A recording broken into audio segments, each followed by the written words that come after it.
Good evening, everyone, and thanks for tuning in to Life-Saving Natural Cures and Natural Remedies.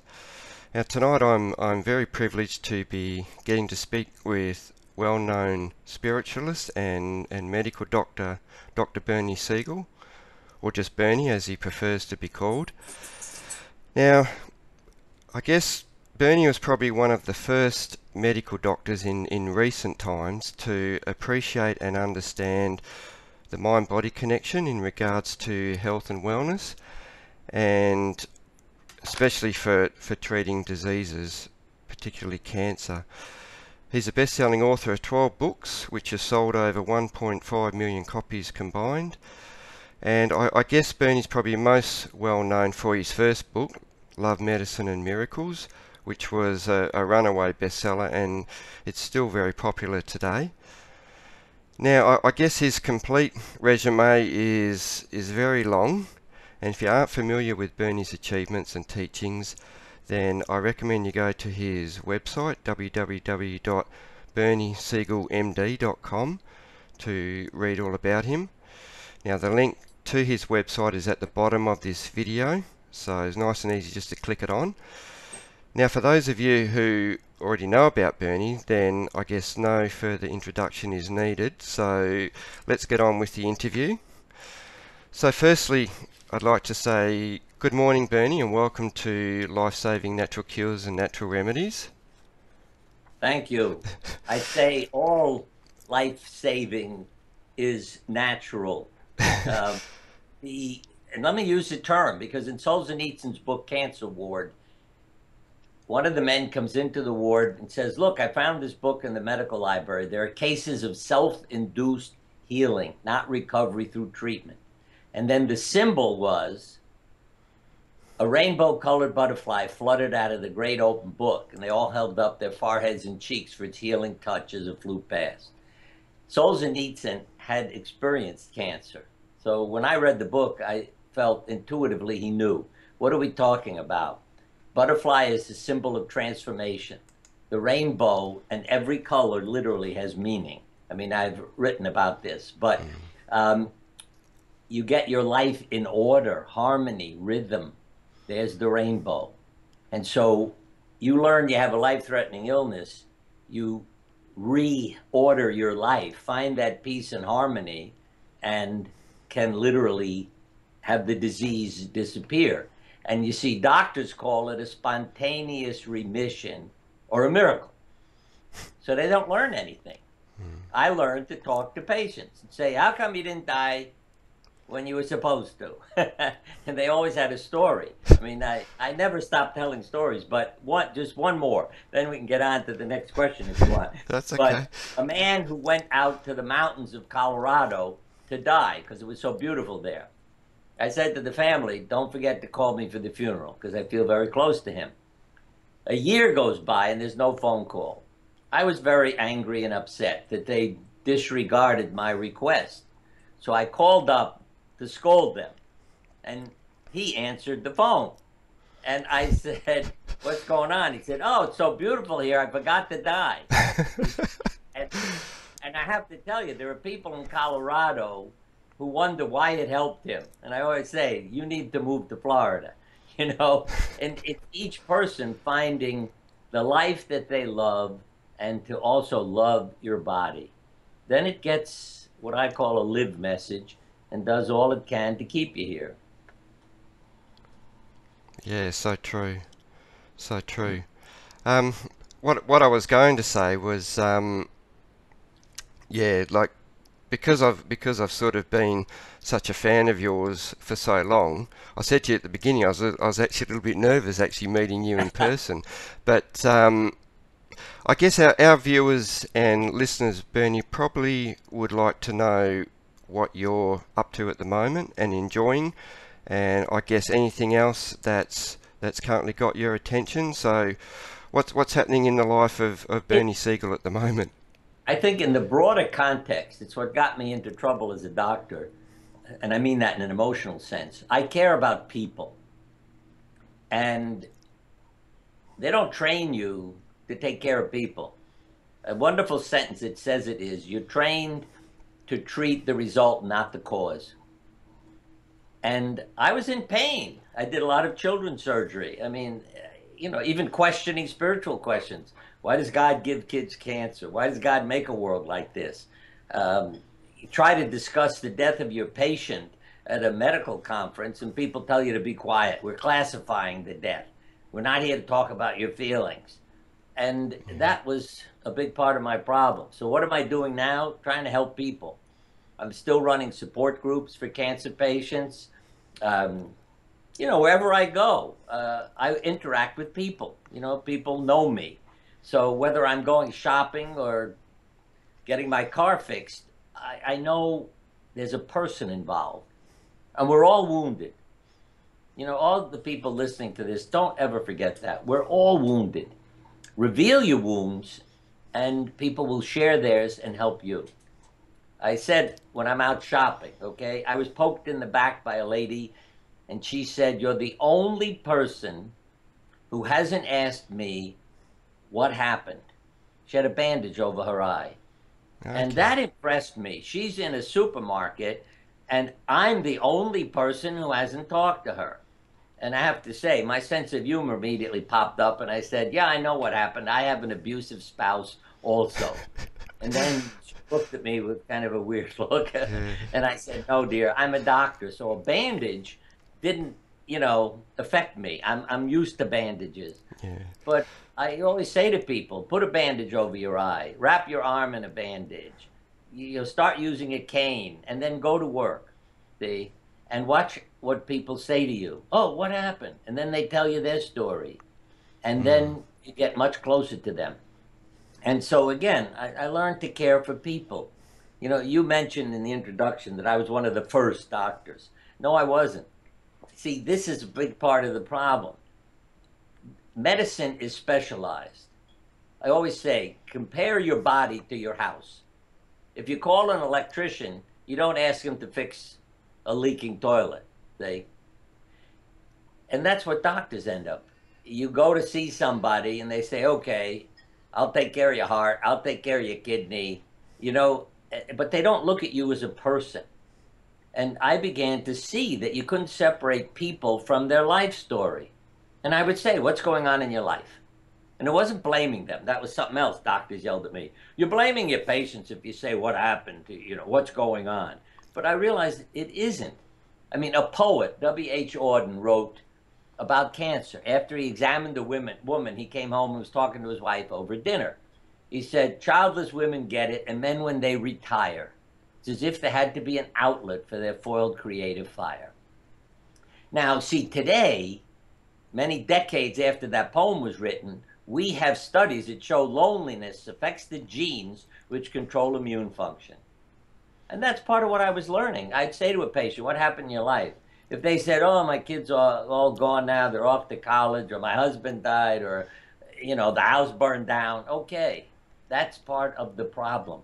We need to look at your life and emotions and feelings. As a matter of fact, in Australia, this study was done. You have a heart attack.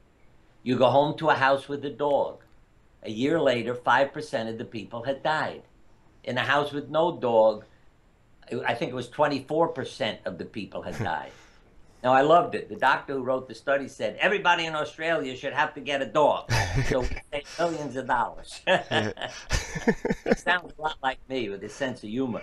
But I realized we're on a spiritual journey. And I started writing articles which contained the drawings and other things and sent them to medical journals.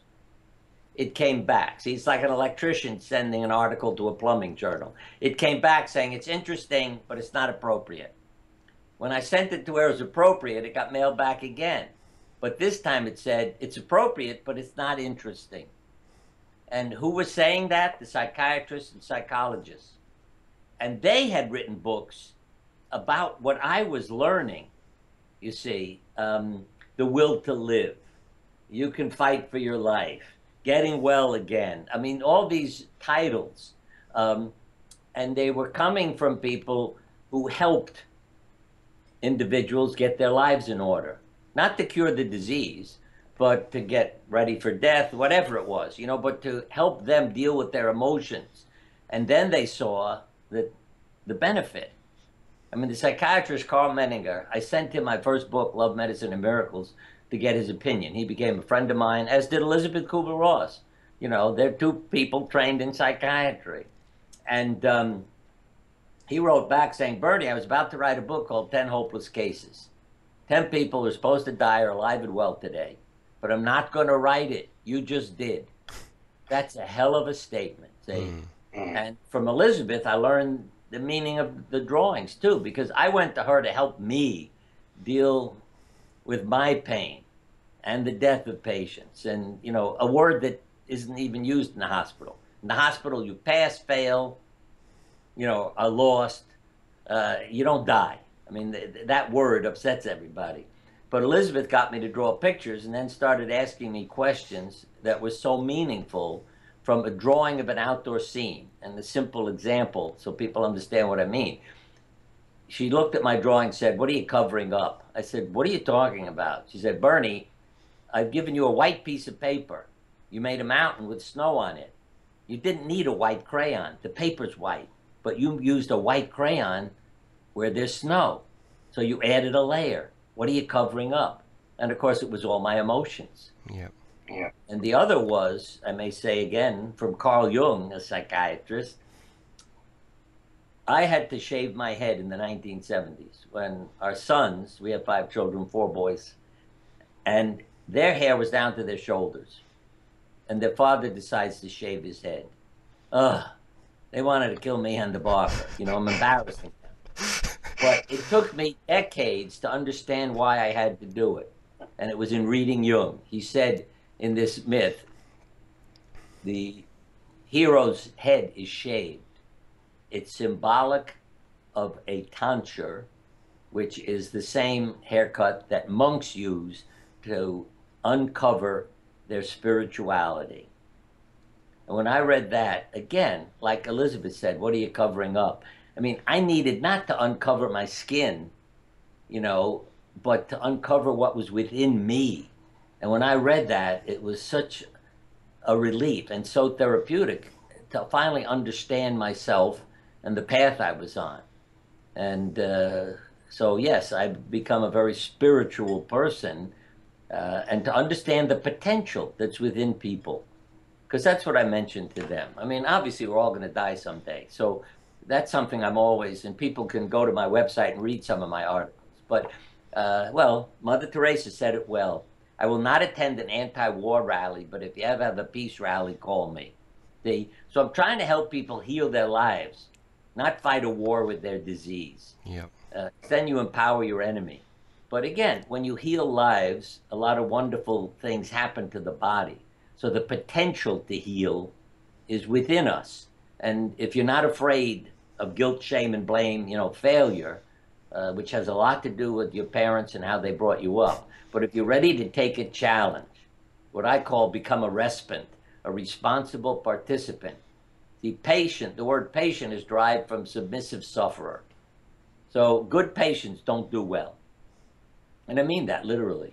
You know, you can die from a medical error because people don't even know you in the hospital. You know, you're a room number, you're a disease. Yeah. But if you become a person, they don't make a mistake. And that's what we all need to be, that responsible participant, so that death is not the failure, but not participating in life is. Yeah, no, so true. So true. And I was actually going to say, before you were talking about everyone should get a dog, you know, because of that study. And right. It's funny because my grandmother was in a home, and you know, you go there and they have a cat, and another home I know of, they have a dog as well that lives permanently there for the older people. Mm-hmm. And right. You know, the cat comes, sleeps on the bed, and dog comes in, and it's therapeutic for them. You know, it really does help them. So yeah, relationships, you know, have shown in many studies. And I may add, in one nursing home, it didn't even have to be a living, you know. See, when you pet a furry creature, it raises your bonding hormones, similar to what happens to a woman after giving birth, oxytocin, serotonin.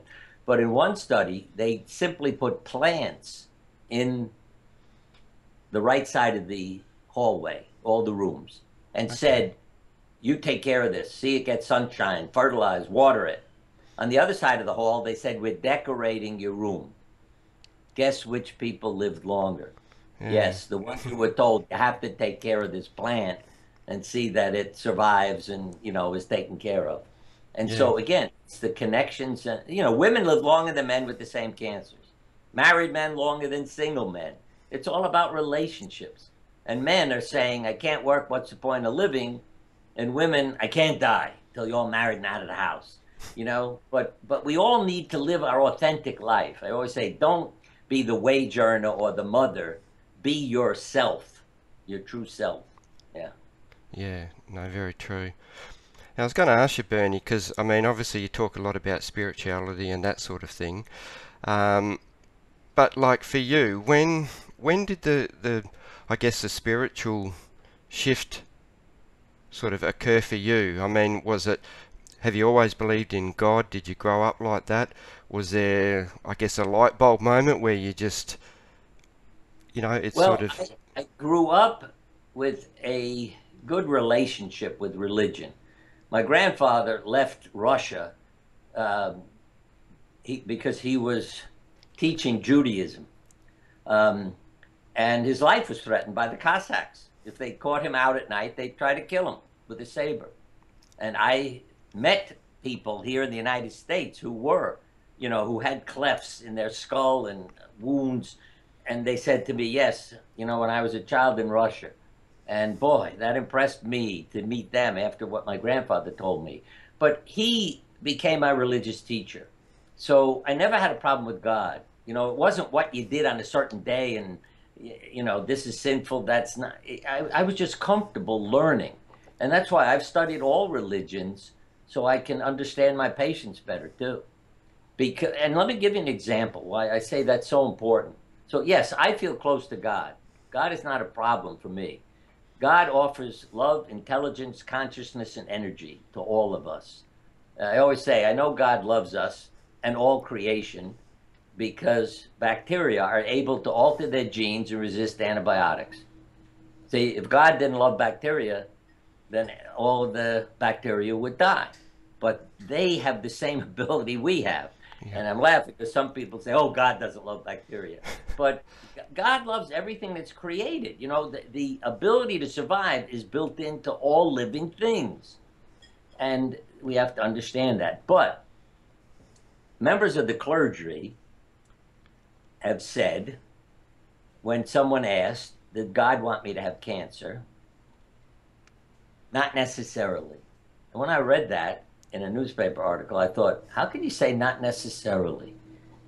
But when I read the article, it said, well, if you're having a wonderful time and you don't need God and you got all the money and you're famous and God says, all right, I'll give you cancer and then you'll wake up and remember me. No, I don't believe that. Back in the 1800s, Pope Leo XII declared, if you vaccinate yourself against smallpox, you're no longer a child of God and will not go to heaven. I couldn't believe reading that when I was studying various religions. And why did he say that? He said, because God decides who gets smallpox. And you see how the guilt gets built into these things. So you get sick, oh, God is punishing me, I did the wrong thing, I'm not a good person. I love what Maimonides said years ago. Well, two things he said that were very significant. One was that, as the Bible tells us, if you find what your neighbor lost, return it to him. And he said, so if you lose your health, go and look for it.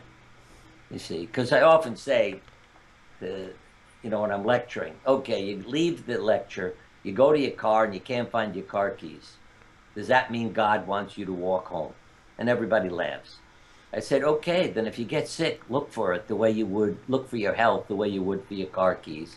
And don't see it as God, you know, blaming you or punishing you, that God is a resource. And I see this in the drawings too, because some people will draw the treatment of their cancer as coming from God. God is the radiation machine. You know, the chemotherapy in these beautiful colors is a gift from God. They don't have side effects. They don't have problems. It's amazing because they're so different.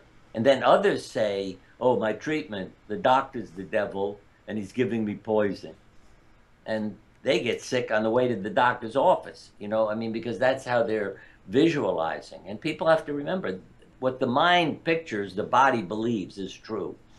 So, yes, I have, you know, tapes for people to listen to, CDs called Getting Ready, where you picture everything going beautifully, chemotherapy, radiation, surgery, for a week or two before you go. And then your body thinks, oh, this is easy. You know, I've had weeks of this, so I won't have any trouble. And I mean it. It really happens that from parents to doctors, any authority figure is hypnotic, their words. So if I tell you all the complications that go with the treatment, you'll go home and have them. Because, hey, that's the doctor. Well, Yep. let me give you an example. I mean, I lied to children. One of the articles in my website is deceiving people into health. Now you say, why are you lying to your patients? So they'll feel better. See, you take an alcohol sponge before you put a needle in, and you say, this will numb your skin. It's a new kind of sponge, so you won't feel the needle. 30% of the people don't feel the needle at all and say, oh, that's wonderful. Why don't the other doctors use it? I said, it's new. We're just, you know, starting to. And the ones who feel it don't have the same pain, though. They'll say, oh, I felt it. I say, oh, bad sponge. You know, I'll get a new one next time. And with the kids, I really was shocked when this started to happen. In the emergency room, I'd say, we're taking you up to the operating room. You will go to sleep when you enter the operating room. And I was saying that so they would not be fearful. You know, you'll go to sleep when you go in the operating room. I'm thinking of anesthesia. What do you think happened to the children when we wheeled them in? They fell They asleep. fell Yeah. asleep on the, yeah, on the stretcher. Yeah. It got to be such a joke. I'd wheel the kids in, everybody in the operating room would start laughing because they'd go. And the cutest one I always have to mention was a boy with appendicitis. We wheeled him in. He turned over on his stomach and went to sleep. And I picked him up and put him on the operating table on his back. And he opened his eyes and said, what are you doing? I said, I'm putting you on the operating table. He said, you told me I'd sleep. I sleep on my stomach. He was mad at me. Sleep on his stomach. I said, but I can't get your appendix from the back. Oh, all right. I'll turn. But that's how literally they took it. So if you say to somebody, here are the side effects. I don't know if you have all these commercials in Australia, we have here. You know, they tell you, here's a pill that's good for you, but it can destroy your liver, sterilize you, you know, all these. I mean, you listen to that list, you say, who the hell wants to take that pill? Yeah. But if doctors say that to you in the office, it is really powerful. And you go home expecting all these things to happen. Yeah, no, it's very true. Yeah, it's the mind-body connection. I don't think people, well, probably 90% of the population, I don't think they realise just how Yeah. powerful it is. So Yes, hypnosis. I mean, even, you know, studying hypnosis is, oh, his name popped out of my head for a minute. Erickson, Milton Erickson. It's Ericksonian hypnotherapy. Now, what led him to become a doctor and hypnotherapist and psychiatrist was that when he was a child, he was deathly ill with polio. And he heard the doctor say to his mother in the hallway outside his room, your son will not see the sun come up tomorrow. Now, an adult would probably have curled up and died. But here's a kid, see? So what does he do? He gets mad. I'm not going to die. I'll show you. And he wakes up the next day. And, you know, and it led him to be who he was in his life. See, just as I lied to people, one of his techniques was to write in a patient's chart and then say to the patient, excuse me, I just remembered I have to do something. And he'd leave the room and leave the chart there. And the patient would say, oh, wonder what he wrote. And he'd go and look. And what he would write is, doing well, and then leave the room. Now think of how nice you'll feel. Oh, I'm doing well. Oh, good. Yeah. And then you go and you sit down and you're happy and feeling better, you know, when he comes back in the room. Yeah. Yeah, no, amazing. I haven't heard that one before, but yeah, terrific. Better than, because you can't help snooping, can you? You know, you want to have a look. Right. If you're reading something bad, I mean, you're going to walk out there, you know, depressed and feeling awful. Yeah, So, and that's why I never stop telling stories because I know all these people. You know what I mean? So these thoughts always pop into my head. But one fellow had cancer of the lung and developed cataracts. And he went to the health plan to get cataract surgery because it was spoiling his life. He couldn't read the papers, he couldn't play with his grandchildren. He said, I need to see, you know, have my sight restored. They said to him, we don't expect you to live more than 6 months or so, so we're not spending money on cataract surgery. He went home and died in a week. And the family, and I encourage them to sue the health plan because to do that to him, it just killed him. Yeah. yeah, And that's why doctors need to learn. Think about this. I won't ask you to do it, but you take the word words. Anybody listening to this, write the word words down. Words, words, words, words, with no space between each word. And then what do you think they become? Swords, swords, swords, swords. And I learned that when one of our children did that at an art class in school. He filled a canvas with the word words. And when he walked in, I saw all the swords. And I realized that I can kill or cure people with a knife or with my words. same sort of thing. Yeah, yeah, no, for sure. Bernie, I was going to ask you about. You already mentioned your book. Well, your first book, Love, Medicine, and Miracles. I mean, it's an absolute classic. But when it was first released back in 1986, I mean, it did stir up quite a hornet's nest. Oh boy. Um, so I guess because you know, telling patients to participate in their own cures and love is the answer, and I guess that the medical profession just frowned upon it because most physicians believed back then, I don't know how it's changing now, but they believe that we don't have any control over our illness or disease, you know. And but I was going to ask you, like, are there more doctors out there today that have sort of embraced your, I guess, your followings and teachings? Is it still a bit backward, or Well, you know, I what's sort always of say happening? it's decades behind where I'd like it to be, but we're a hell of a lot better today than we were back then. See, Yeah, I mean, let me give you an example. I would speak and they'd say, what research have you done? I said, I haven't done any. Well, then why should we believe you? But why hadn't I done it? Because the people with the funds would say to me, that's crazy. I can't believe that. That's going to help people to join a support group to straighten their lives out. So I would get no funding and couldn't do anything. And then I'd get criticized for not doing it. An example was a Yale student. I'm in New Haven, Connecticut, right next to the university. And he said to me, I'll do some research for my master's thesis. He came up with wonderful statistics about the improvement of the survival of the women with breast cancer who were in our support group. Guess what happened when he handed his paper to his professor? His professor's words were, this can't be true. Can you imagine a professor telling his student it can't be true? And he made him change the control group so everything came out even. See? Now, people don't know that, but then I got more criticism. When did it change? When a psychiatrist named David Siegel in California said, Siegel's crazy. I'll prove it. He started to study a group of women with breast cancer and a control group. Guess what? He learned. The women who joined his support group had exceptionally improved survival. And like 10 years later, some of them were still alive, whereas the control group, everybody was dead. I have to add that he was honest enough to say, okay, you know, Siegel's right, because he was a big critic of mine. yeah. But he could have denied it, thrown it away, you know, said, well, something was, but he published it and it shifted his manner of caring for people too. And as I say, it's a personality that if doctors would say to people, how come you didn't die when you were supposed to? They'll tell you their stories, and you'll find the common themes.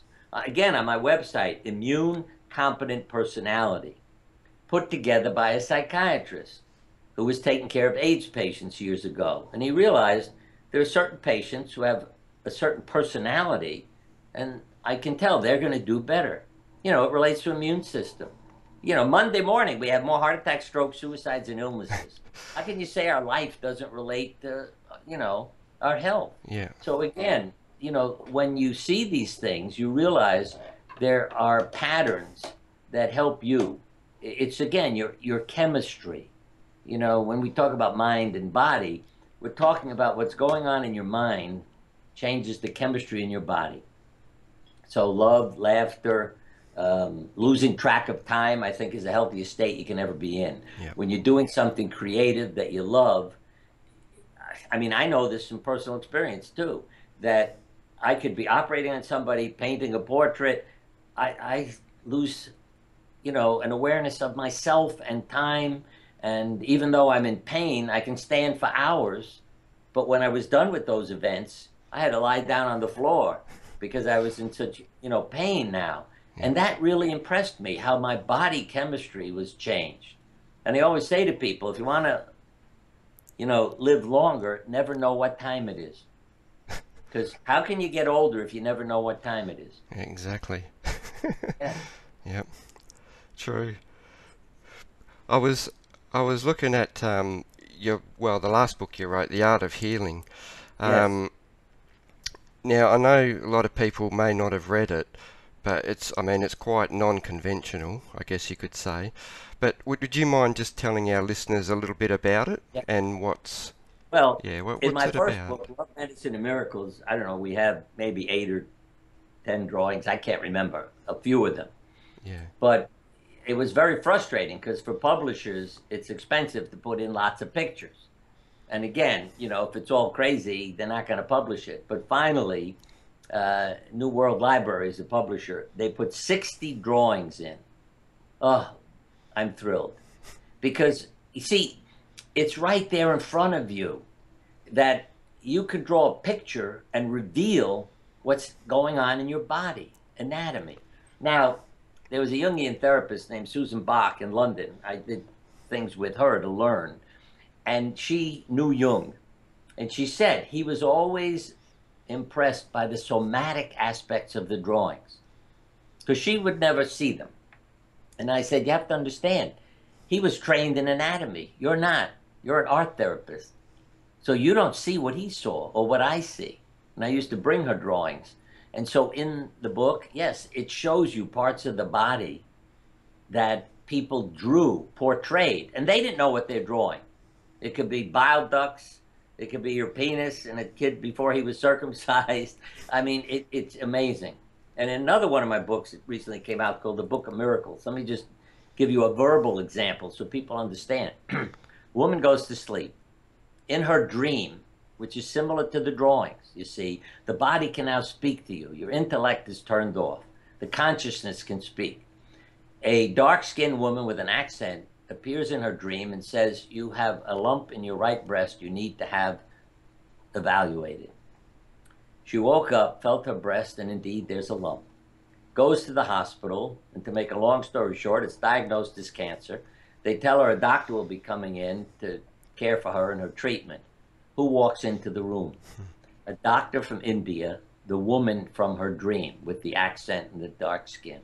Now you say, how the hell does that happen? Yeah, but it does. And I always say to people, pay attention. If you know something's wrong, because I would see that in my office. Patients would come in and say, the mammogram, they tell me, looks fine, but I know it isn't. And I would always go ahead with a biopsy. Yeah. And 100% of the time, those women were right. You know, when they knew, I don't mean it was just some nervous wreck, you know, who was afraid of something, but they came in and they said, I know. And then I would go ahead and verify what they were aware of in their bodies. Yep. Trust your feelings. Yeah, and the Your same is true with intuition. treatment, as I mentioned before. You know, people say, I don't want to get that treatment, and they draw a beautiful picture. I say, you know, intuitively it's good for you. Go ahead. And then other people say, I'm going to have an operation, and the operating room is a black box, and they're lying there with nobody else in the scene. See, I may add, if you also want to get discouraged, ask doctors to draw themselves working as a doctor, or medical students, draw yourself working as a doctor. Some of them don't show a human being in the picture. It's all equipment. The majority, I'm sitting behind a desk with my diploma on the wall and no patients.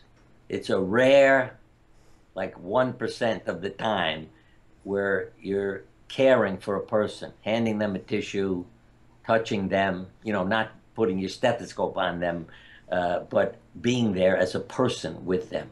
Yeah. And that's where medical education has to become an education, not a source of information, but an education about people and how do you care for people. Yeah, no, true. True. I was going to ask you, I'm sort of backtracking a little bit, but I was going to ask you about the exceptional cancer patients group that you started back in 1978, because some people still don't know what that's actually about. So, are you able to just Well, explain let me briefly what say it's? this also, because that teaches you lessons I had to learn too. My wife labeled the people who came exceptional because I'll tell you why in a minute, because I didn't know what to name the group. But I sent out 100 letters to patients with cancer from our office. I told the secretary to put in it's only for the people in our office, and she forgot. So what am I expecting? 200 or 300 people to show up. That you bring your neighbors, your friends, your family. I was a wreck, because if you got a letter saying, I want to help you live a longer, better life, I assume you'll come. What do you got to lose? Well, who showed up for the first meeting? 12 women. I couldn't believe it. What's going on with everybody? See, that's when I began to explore the lives of my patients. Some of them wanted to die. I mean that literally. They wanted to be comfortable, so they came to a doctor, but they didn't have that will to live. Or they were brought up without love, you know, with abuse and rejection, and there was nothing in them that had a desire for life. And so again, those 12 women were exceptional women who became my teachers. And as I say, when I learned that attitude, you know, and their personalities had something to do with it. Again, there was a psychologist named Bruno Klopfer who many years ago studied, well, actually, they gave him about 24 personality profiles of people with cancer. And he correctly predicted, I think, like 22 out of 25 times, who would have a fast-growing tumor, who would have a slow-growing tumor. Once or twice he was wrong, and once or twice he said, I can't tell. But you see, that wasn't taught in medical school. See? Or that Carl Jung years ago interpreted a dream and diagnosed a brain tumor. No medical students ever told that either. So, you know, those are things that we then come out of our training without this perspective. And then we doubt all the things somebody like Siegel talks about.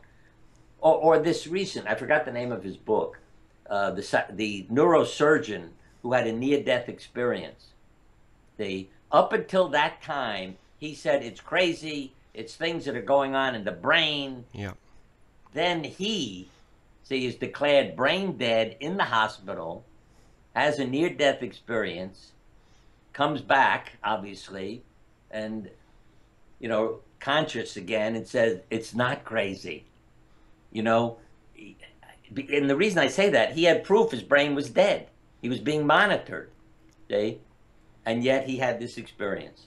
So when his brain wasn't functioning, it happened. And then he writes a book because he's honest enough to say, okay, I accept it now.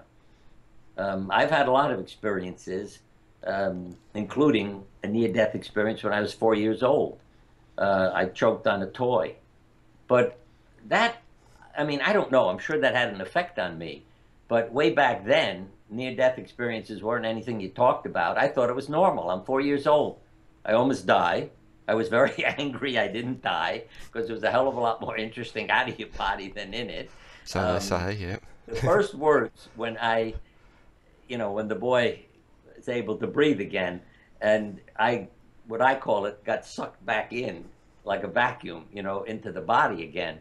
I yelled, "Who did that?" Because I was so angry that I had chosen to be dead. But, when you talk about spirituality, my thought, even as a 4-year-old, was, well, I guess there's a God, and God makes out the schedule, and I'm not supposed to die, so stop fighting and, get back to your life again. Yep. Yeah.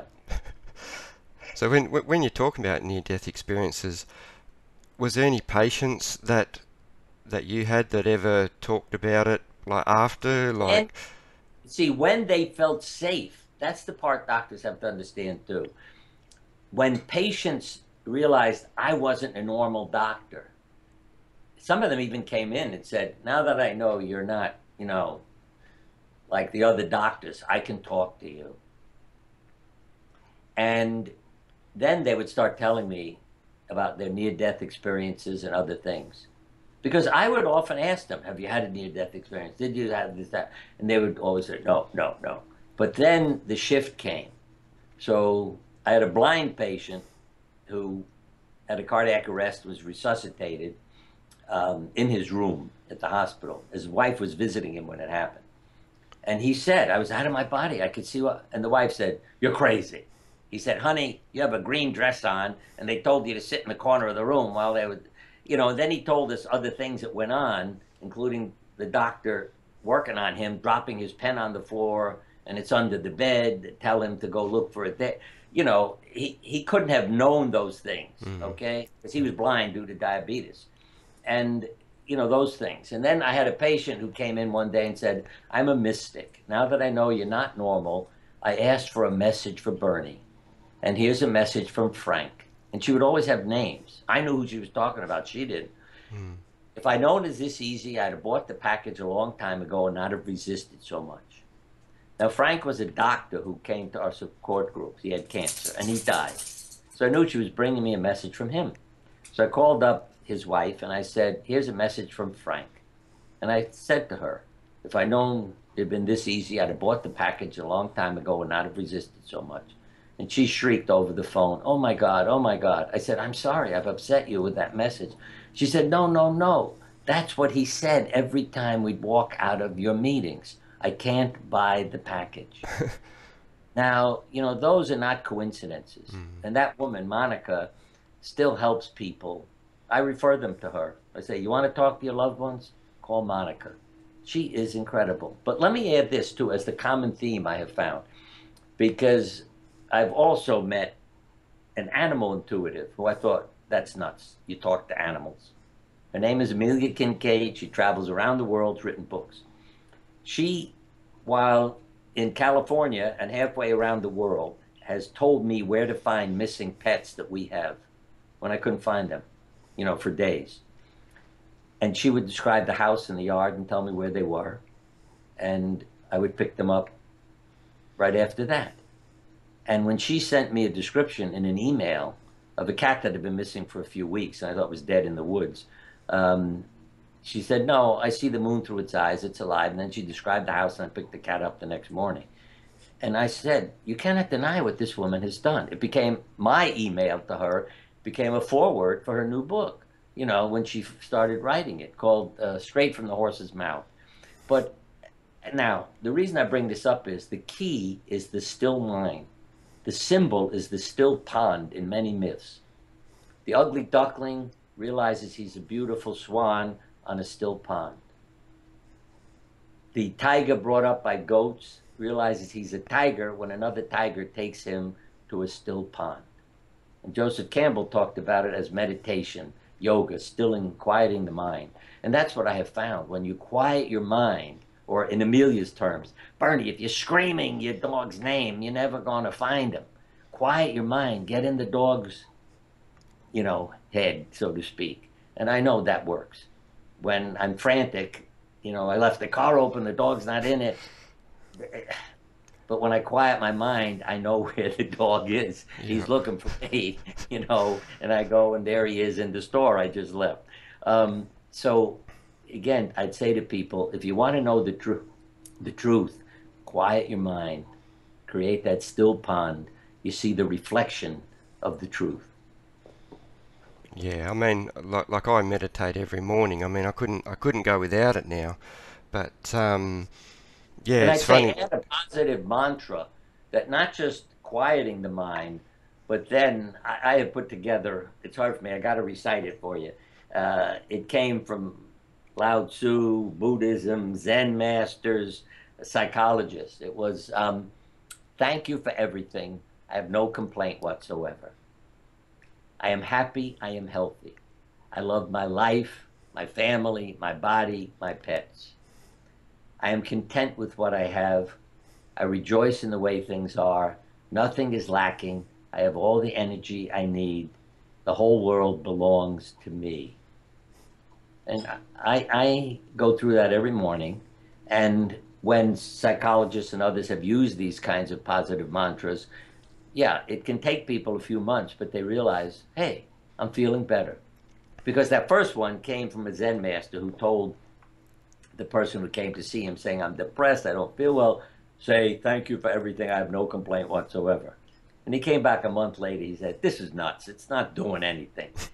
What should I do? Say, thank you for everything, I have no complaint whatsoever. Yeah. And a couple of months later, it got through, And it does, it changes you to start saying it. And let me put it in another way, something else I used to do. Every morning when you get up, think of what you're grateful for, starting with the first day of the month. And on the first day, you think of 3 things you're grateful for that begin with the letter A. On the second day, B. And you go through the alphabet. I always say at the end of the month, I give you a few days off. What impressed me was, you see, I'd get up in the morning, take the dogs out for a walk, and I immediately think, okay, today is a letter L. What 3 things are you grateful for? And I realized this is great because instead of walking thinking, what do I have to do today? Yep. I'm going to be interviewed. I have to get my life, the day straightened out. I can't be busy. It's what am I grateful for? Oh, and you can't repeat it every month. See, that's what made it harder. If I said it last month, Oh, you have to come up with something new. yeah, Yep. I have 3 new things with the letter L, so I can't repeat what I said last month. I mean, it could be anything. It could have been liver, Los Angeles, and, whatever, as long as it began with L's.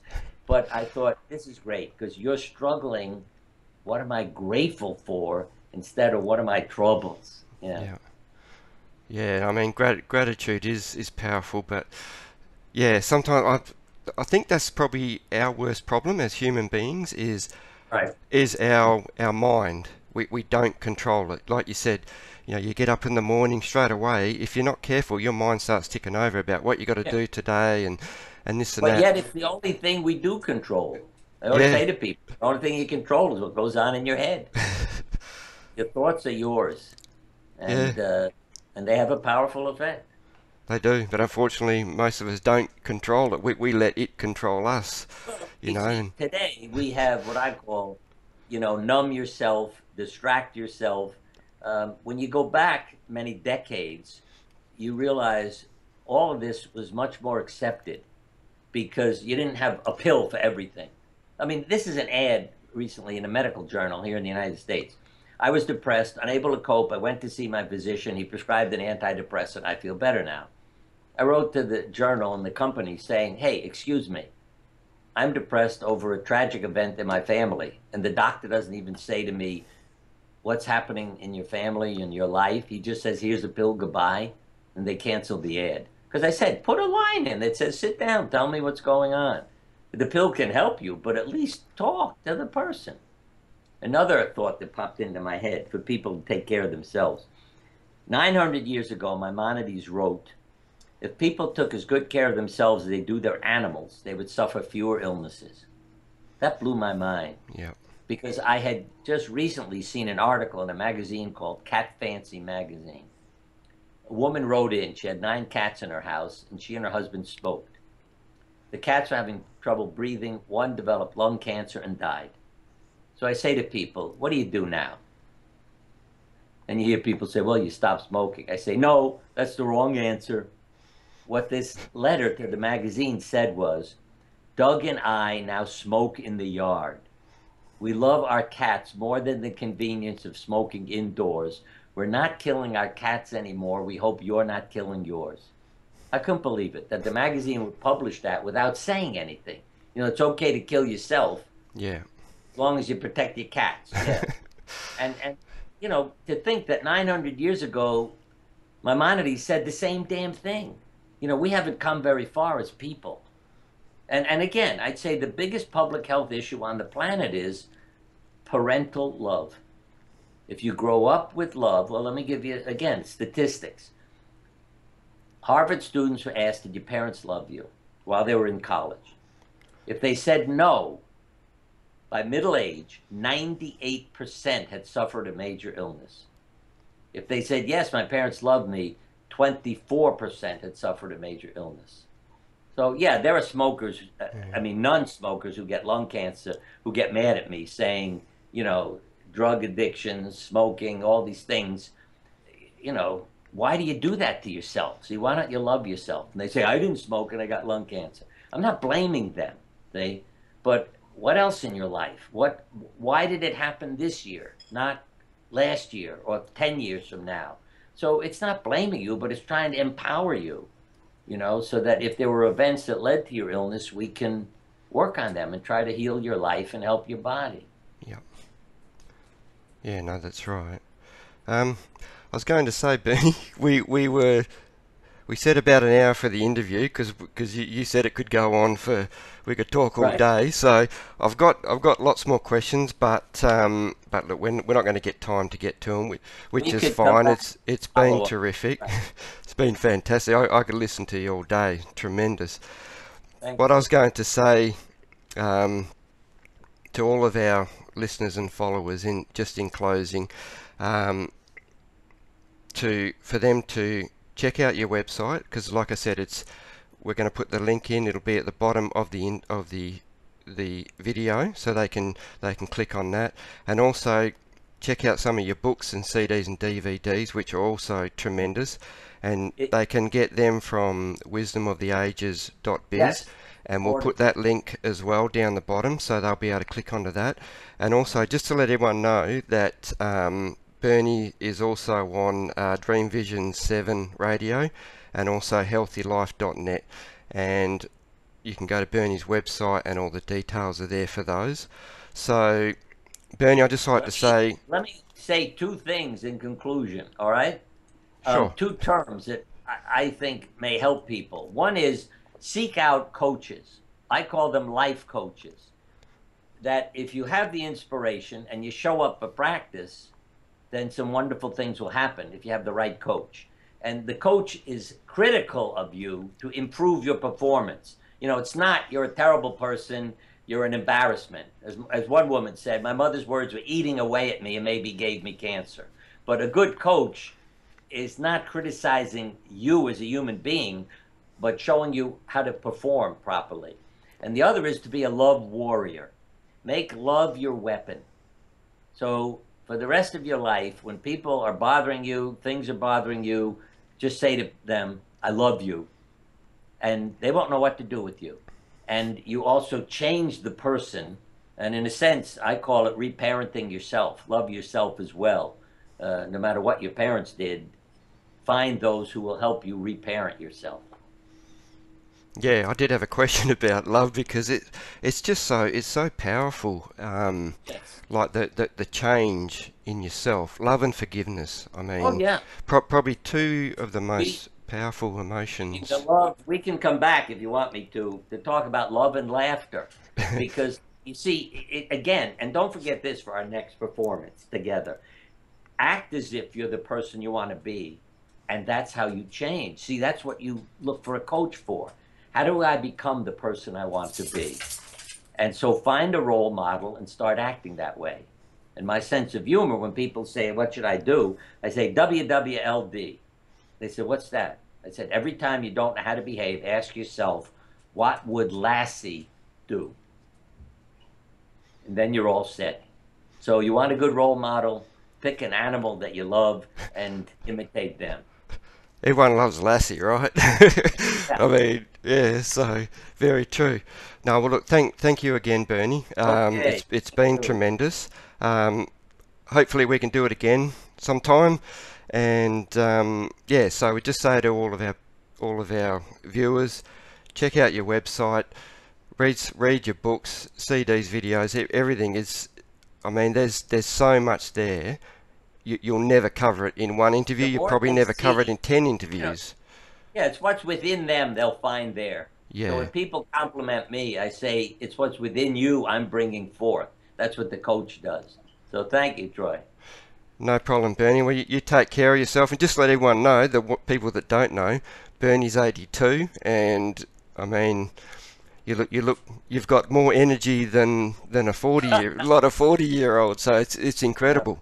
It's incredible. I So forget how old I am. You know, when people ask me, I have to stop and do the arithmetic. Thank you. thank you again, Bernie, and you take care of yourself. Okay. All right, all the best. Blessed day. All right. Bye-bye. Thank you.